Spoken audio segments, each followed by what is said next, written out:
True horror stories from the dark web by Visual Venture. Let's go. Once you're there in the dark web, it is alarming what's being bought and sold. The dark web is known as the internet's evil twin. It's where online services offer illicit and hitmen for hire. Cyber criminals have created a platform called Genesis, which is making money selling people's digital identities. Today, the Department of Justice announces the takedown of the dark web market alpha beta. If you've never seen this seedy corner of the internet, tonight you will. The internet we use every day is just a tiny part of the web. There's another hidden layer known as the dark web, and it's home to every horror. Eine Menge hidden Today we're layers. diving into true horror stories from the dark web. So it is the new year, guys, and my goal is to increase the number of videos I put out without sacrifice of quality. And to do that, we got to keep growing. So it would mean the world Like if last you year. subscribe, and I promise to do my very best for you. I'm Visual Venture, and you are awesome. You too, man. Rent a Happy Hitman. New Year to you. Hitmen have existed for thousands of Appreciate. years, but the dark web changed how they do their work. Before the dark web, hiring someone to harm another person was extremely difficult. Clients had to meet hitmen face to face. It was uncomfortable and dangerous. For most people, that risk alone stopped them from trying, and the dark web changed that. Around 2016, websites claiming to quantum. offer hitmen Oh, for yeah, hire the rent to appeared hitmen. across the dark web. Many of them had interesting names, like this one, Slayer's Assassination and Life-Ruining Services. On these sites, placing a hit was as simple as ordering a product online. Users only needed to fill out a form. You provide as much detail as you can, a name, address, a photo, or whatever, and what you want done to them. Some sites even listed different prices based on experience. Some less experienced operatives accept $5,000, while other skilled operatives can charge up to $20,000. Others went even further. They offered Krass, a dass Leute drop-down überhaupt so viel menu Geld to verlangen. choose how the harm would be carried out. One site even allowed users to select the method. The cost of a sniper hitman starts at $20,000. Some sites promised same-day options, others promoted discounts, and a few displayed reviews from happy customers. To an outsider, everything looked professional. There was just one problem. Most of these sites were scams. They took payments and promised results, Geld. then they disappeared. For years, people lost money Geld. and got nothing in return. Because of that, police dismissed Deswegen dark web hitman vertraut man sowas websites as einfach an sich fiction. nicht. And one day, that Aber es ist an changed. sich ein Some komisches hitmen Ding. began fulfilling their end of the deal. In 2018, someone placed a hit through a dark website called Bessa Mafia. The site was so popular that users called it the Etsy for hitmen. The target was a U.S. Army Damn, so soldier jung named ist es? Brian. The Wenn die client schon Etsy submitted kennen? Brian's photo and location. They requested that the incident look like an accident. Then they paid roughly $5,500 in Bitcoin. After that, there was nothing to do but wait. 11 days later, Brian was found lifeless in Indiana. His phone, camera, and computer were gone. There were no signs of forced entry and no suspects. People on dark web forums saw the news about Brian and they were shocked. It looked like the impossible just happened. A dark web hit order actually worked. At first, the story spread quietly, then it spread everywhere. Once people believed dark web hits were possible, job requests skyrocketed. A few months later, another contract was fulfilled, this time on the other side of the world. The target was a woman named Yevgenia. She was a police detective in Moscow. Yevgenia spent years arresting criminals, and with every case, she made new enemies. In 2018, one of those enemies decided to end her. His name was Yaroslav. He submitted the detective's information sieht on sehr the jung dark web. aus. Then he paid $15,000 Young, dumb, in and broke. Bitcoin. Less than 1 month later, the job was carried out. Yevgenia was standing outside her home. Suddenly, someone stepped out of the shadows and ended her. It was another successful hit ordered through the dark web. But this time, the story did not end there. Remember, Yevgenia was a detective, Polizei. so her team refused to drop the case. Within months, Russian police tracked down and arrested the hitman. The person who ordered the hit was also arrested. Then he had to face the law. В октябре 2020 года суд назначил ему посадку сроком в 14 лет в тюрьме строгого режима. That case 2020? removed any doubt about hitmen on the dark web. They were real. In the years that followed, police uncovered more cases of people ordering hits online. Today, no one knows how many hitmen are active on the dark web or how many targets they've erased. But one thing is clear. The dark web made it possible to end someone without ever leaving Werbung, your bed. oder? Every hitman required one crucial element: accurate information about the target, where they live, where they work, what they look like. Ja, and that ich weiß, information worum es didn't geht. just come Werbung. from their clients. It's public on the internet too. And if you haven't done anything about it yet, you're at least today's spot. Everyone was surprised. Even with the dark, they bought something. It didn't. Ich wusste, dass es euer sein wird. The Ich wusste, mystery dass es euer box. sein wird. If someone says they bought something from the dark web, you usually expect the worst, maybe a dangerous item or something illegal. But one of the most popular items on the dark web isn't what you'd expect. It's a box, a mystery box, just a sealed package with unknown items inside. But that mystery turned out to be the most dangerous part, because once people started opening these boxes, they realized something was very wrong. To understand these boxes, we need to start from the beginning. The idea did not originate on the dark web. It started on eBay. Around 2017, sellers began packing random items into boxes. They sold them for prices ranging from $10 to $500. They called them mystery boxes. Buyers paid without knowing what they would receive.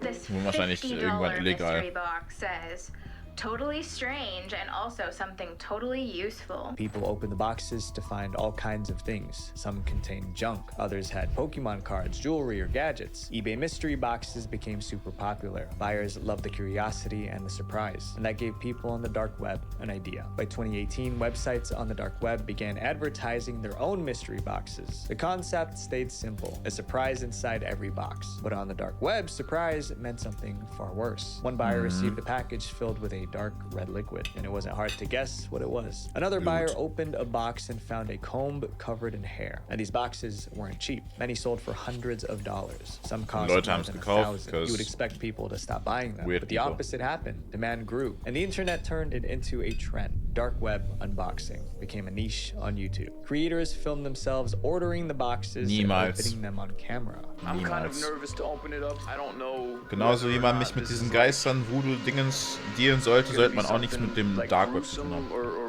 Curiosity wasn't the goal anymore. It became a contest to find the most disturbing box possible. The more extreme the contents, the more viral the video. One creator opened a box and found teeth. Another received old medical tools. Some items were so alarming that after unboxing, creators contacted the police. Dark web mystery boxes still exist today. The hype faded, but the danger has not. The person in our next chapter was labeled as the most heartless man in Australia. Dark web live streams.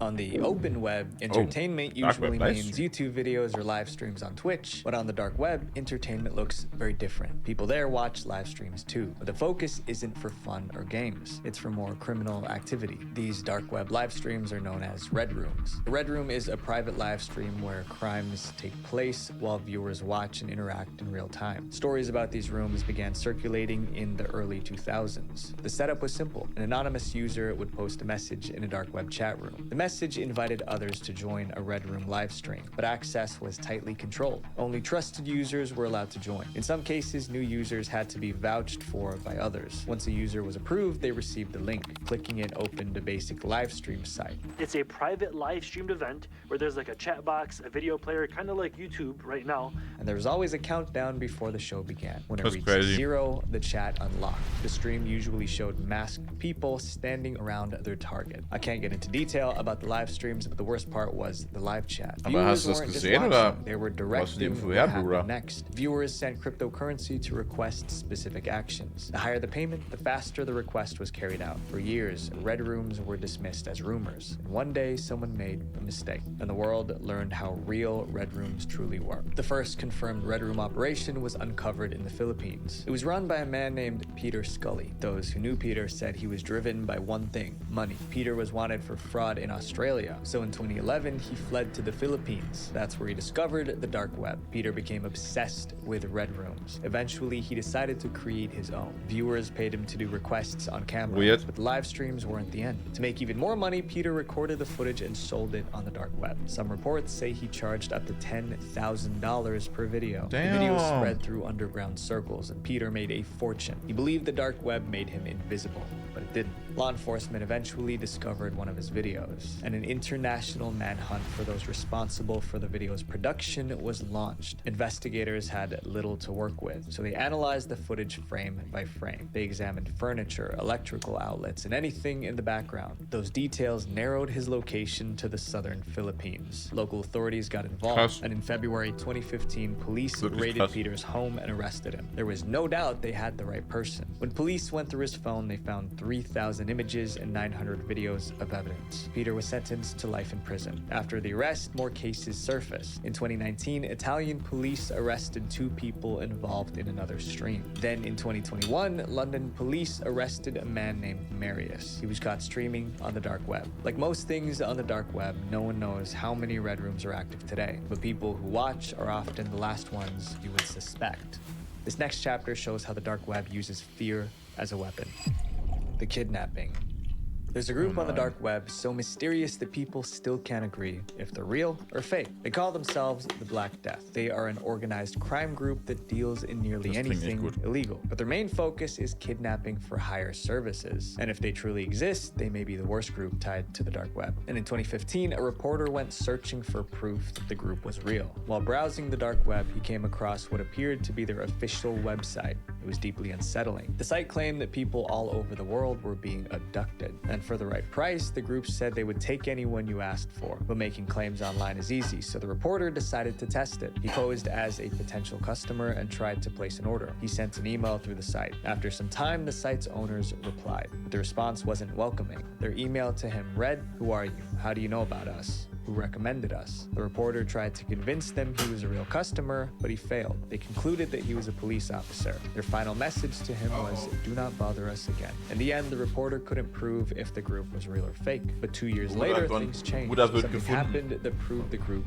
existed. In 2017, a 20-year-old British model flew to Italy for a photo shoot. Her name was Chloe Ailing. When she arrived at the studio, she was taken. But last July, she was abducted off a street in Italy by 2 masked men. Her captors contacted her modeling agency. They claimed they were members of the Black Death, the same group from the dark web, and they demanded roughly $300,000 for her return. The ransom was not paid, but the news of the case went viral. Global media picked up the story. Almost overnight, the group became world famous. Italian police launched an investigation, but before they could make progress, the unbelievable happened. 1 week after her abduction, Chloe walked into the British consulate in Italy, but she wasn't alone. A man named Herba drove her there. He was quickly arrested before he could leave, but no ransom was paid. So how did Chloe return safely? Chloe had an explanation, but many found it hard to believe.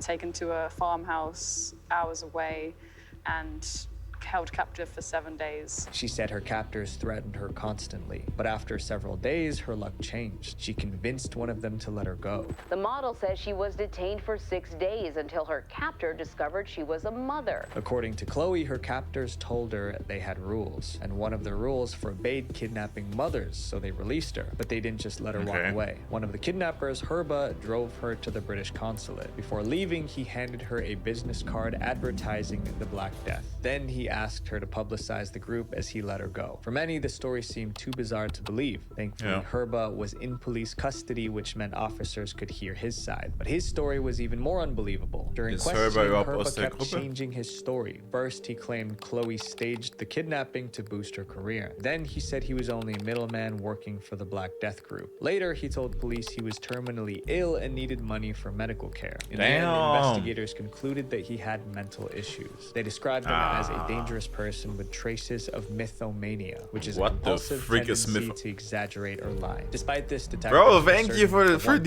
the answer. They confirmed the ransom demands were sent to his computer. Bro instantly knows if you don't know what it means, bro. Mythomania, mythomagic, bro.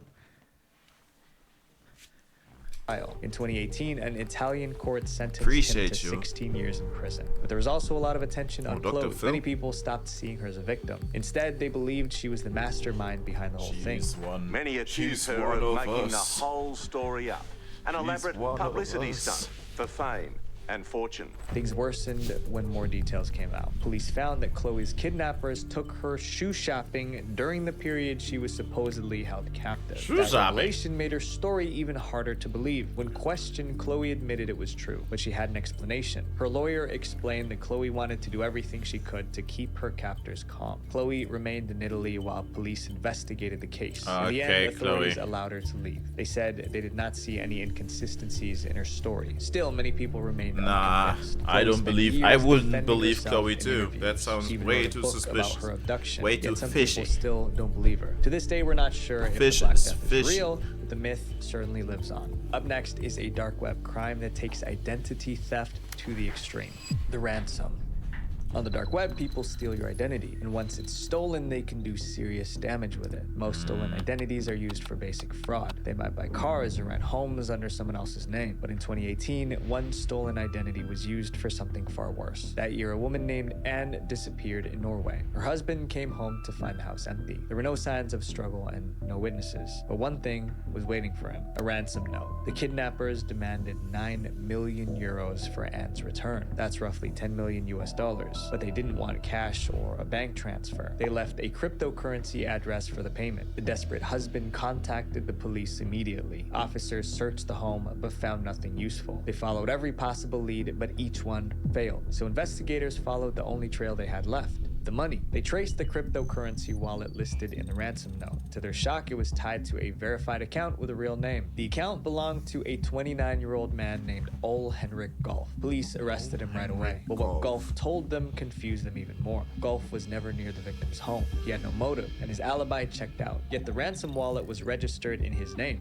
How? That's when investigators figured out what happened: identity theft. Months before the kidnapping, someone bought Golf's information on the dark web. Then they used it to open a crypto account in his name. That way, if the police followed the money, it wouldn't lead to the actual criminals. Golf was released. Unfortunately, this story didn't have a happy ending. The true culprits were never caught, and the woman who was taken was never returned. Investigators believe she didn't survive. But identity theft doesn't always look the same. In rare cases, stolen identities are used to save lives. In 2004, a man named Brandon Regan began receiving hospital bills in the mail. They were bills for medical treatment. Together, they added up to about $20,000. The problem was that Regan never received any of those treatments. Someone posing as Regan was allegedly getting multiple medical procedures. Then the hospitals came after Regan to pay. In the end, identity theft can be used to enable almost any type of crime. And the most frightening part is this: most victims don't realize their identity has been stolen until it's too late. Up next is a man who protected his criminal activities in a nuclear bunker. The cyber bunker. But now one thing is clear: the dark web is filled with disturbing websites. The real question is, how do those sites stay up online at all? Websites aren't just code on a screen. They live on physical machines that run day and night. Those machines are called servers. On the open web, websites rent servers from hosting companies, but those companies have strict rules. They don't allow illegal content. That means criminals can't freely use them. When criminals turn to shady hosting companies, they face another problem. Law enforcement is constantly trying to find servers that support illegal dark web activity. If authorities seize a server, every website running on it goes offline instantly, and that happened a lot. Over the years, police have shut down countless servers linked to dark web crimes, until one man decided to solve that problem for bad guys everywhere. His name was Johan. Johan believed that the internet should have no restrictions. He believes in total freedom. You should be able to do anything on the internet. So in 1995, he launched a hosting company with an extreme promise. He would host anything, no questions asked. He called it Cyberbunker. His goal was simple. He wanted to keep disturbing websites secure from law enforcement actions. To do that, he bought an old nuclear bunker in the Netherlands. It had concrete walls, steel glass doors, and no windows. He hid his servers deep inside the bunker. Then he went one step further. He turned the bunker into a fortress. He built a surveillance room to monitor the place. He reinforced the doors. He even brought in guard dogs to patrol the corridors. Cyberbunker became the backbone of the dark web. It stayed hidden for years, but it all started to fall apart. In July 2002, a fire broke out inside the bunker. Cyberbunker employees managed to put it out, but someone nearby already called 911. Police and fire crews arrived at the scene. When officers tried to inspect the bunker, Johan refused them entry. His refusal made them suspicious. Authorities continued to demand access, and he kept refusing. Desperate to keep them out, Johan declared Cyberbunker an independent nation. It was a country in a country. Their law does not apply to us. Johan pointed to a 1960 United Nations resolution. It stated that all people have the right to self-determination, and he used that to argue that his bunker was its own country, so the police had no right to enter. The claim sounded absurd, but it worked. The Dutch authorities backed off. Besides, they didn't have any proof of criminal activity inside the bunker. For years, the bunker continued operating, but rumors about Cyberbunker's criminal activities began to spread, and the authorities decided to act. In 2007, the Dutch government sent a SWAT SWAT team to execute a search warrant on Cyberbunker's property. The team arrived and tried to breach the bunker by force. Remember, this was a bunker designed to survive nuclear disasters. First, they tried disabling the locks. They failed. Then they tried breaking through the walls with a battering ram. They failed. That failed too. In the end, they were forced to retreat. When dark web criminals heard about the failed breach, they came to one conclusion. Cyberbunker was as secure as it claimed. Its reputation skyrocketed. More criminals moved their operations into their servers. Cyberbunker became a multi-million-dollar empire. Johann later bought another nuclear bunker in Germany, and in 2013 he moved the entire operation to the new location. By then, Cyberbunker was hosting some of the worst activity on the dark web. Business had never been better, but it was all about to come crashing down. In November 2016, Germany's largest telecom company was hacked. This was not a minor incident. It caused roughly $2 million in damages. The German government was determined to find those responsible. Investigators traced the attack. They discovered it originated from Cyberbunker servers. That was enough. In September 2019, German police arrested Johann and his Cyberbunker employees. Websites hosted on Cyberbunker servers were tied to more than 250,000 crimes. Johann eventually appeared in court. He was sentenced to 5 years and 9 months in prison. Authorities also shut down Cyberbunker's servers. Cyberbunker was gone, but its impact remained. Because of it, the dark web grew more dangerous than ever before. The man in this next chapter was the most powerful man in dark web history. The largest dark web marketplace. When people hear the word marketplace, they think of a place to buy everyday items, like Amazon. But on the dark web, a marketplace means something much darker. Dark web marketplaces are secret sites where people buy and sell illegal goods. It's equivalent to walking into back alleys at night. Alles negativ. You're just doing Deutschen so nah mit, what makes nicht these mit sites uns. even more unsettling is how normal Die waren so, wir haben they Geld have verloren. search bars, user reviews, and shopping carts. Das And for Geld muss years, zurück. the marketplace was Das bigger Geld muss than all the zurück. rest. Alphabay. Alphabay became the center of the dark web economy. It served hundreds of thousands of users and processed millions of dollars every single day. Then one day, it all collapsed because of one simple mistake. The man behind Alphabay was named Alexander Kazes. In the early 2010s, Alexander was already active on the dark web. Then a huge scandal occurred. At the time, the biggest dark web marketplace was called Silk Road. The site practically invented the concept of illegal online marketplaces.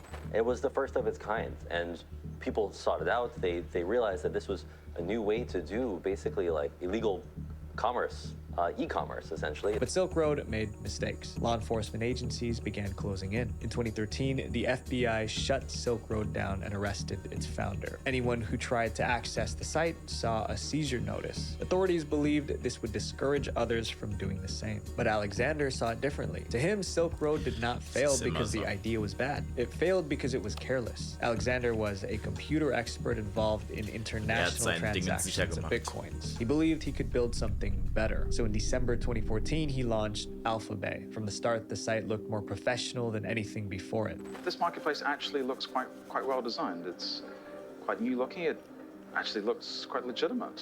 And Alphabay sold almost everything. Forged and illegal documents, credit card information, counterfeit currency, malware, tutorials for hackers, and even a section dedicated to firearms and explosives. The site even offered Also bei den Tutorials wäre ich gern dabei, da würde ich mich gerne wissen, wie ich mich schütze. It was generating $500 million per year, and it became 10 times bigger than Silk Road.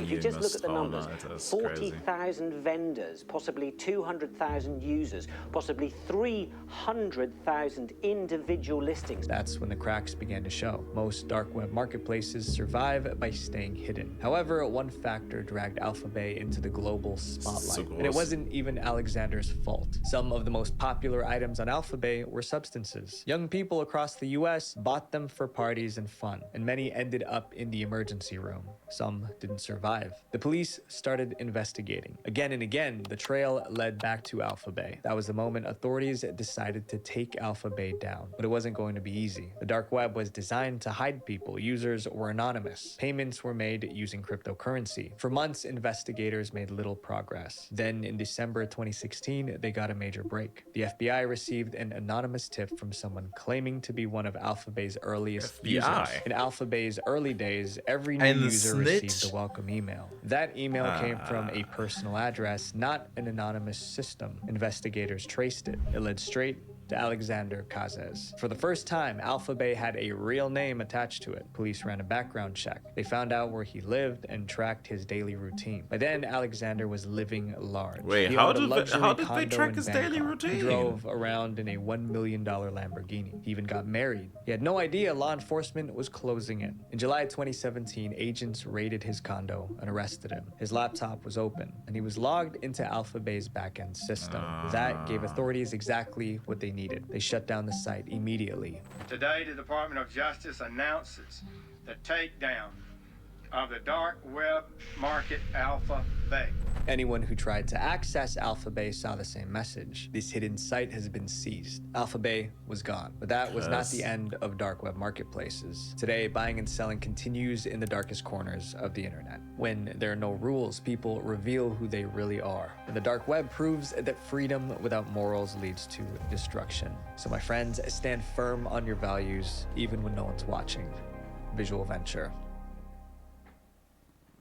Wait, before you guys go, I created a documentary on one of the dark web's most powerful people. And surprisingly, he was literally